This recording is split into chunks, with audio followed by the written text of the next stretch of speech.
Imagine if you could detect fire instantly with just a small, simple homemade circuit. In today's video, I'm going to show you exactly how to build a DIY fire detector and fire alarm system using the IRF Z44N MOSFET. Stay tuned till the end, because when we test it, you'll see something really surprising. First, let's begin with the IRF Z44N MOSFET, which is the main controlling component of our project. I'll bend its source and gate pins at a 90-degree angle to make the connections easier and cleaner. This MOSFET is powerful and widely used in electronic projects because of its high efficiency in switching. Next, I'll apply a small amount of solder to these bent pins. Adding solder at this stage ensures better conductivity and strong joints when other components are attached. Now, this is a 3M resistor. I'll solder it between the source pin and the gate pin of the MOSFET. This resistor works as a pull-down resistor, keeping the MOSFET in the correct state when the sensor is idle. After soldering, I'll cut the extra legs to make the circuit neat and compact. Once that's done, I'll flip the MOSFET upside down to prepare it for connecting the rest of the components in a stable position.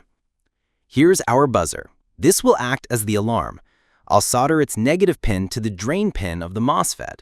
Whenever the MOSFET is triggered, the buzzer will activate, giving us an audible fire alarm.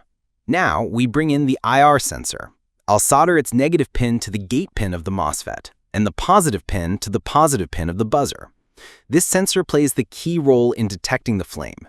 It's sensitive to infrared light, which is emitted strongly by fire. Next, this is an LED, which will provide a visual indication. I'll bend both of its pins, then solder its negative leg to the negative pin of the buzzer. For the positive side, I'll connect a 680 ohm resistor between the positive pin of the LED and the positive pin of the buzzer. This resistor is important to limit the current flowing into the LED, preventing it from burning out. Afterward, I'll neatly cut the extra pins to tidy up the setup.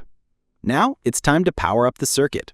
I'll connect a 3.7-volt battery, soldering the positive wire to the joint connected to the positive pin of the buzzer and the negative wire directly to the source pin of the MOSFET.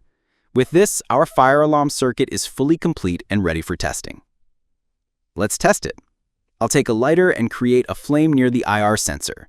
Instantly, the LED glows brightly and the buzzer starts buzzing loudly. This shows that our fire detector is working perfectly. It successfully senses the fire through infrared radiation and activates the alarm system. The IR sensor detects the infrared rays from the flame face and sends a signal to the MOSFET. The MOSFET then switches on, powering both the LED and the buzzer. The LED provides a visual alert while the buzzer provides an audio alert. This fire detector system can be used in homes, workshops, laboratories, small offices, or any place where an early fire warning is needed. With a few modifications, it can even be used in smart home security systems.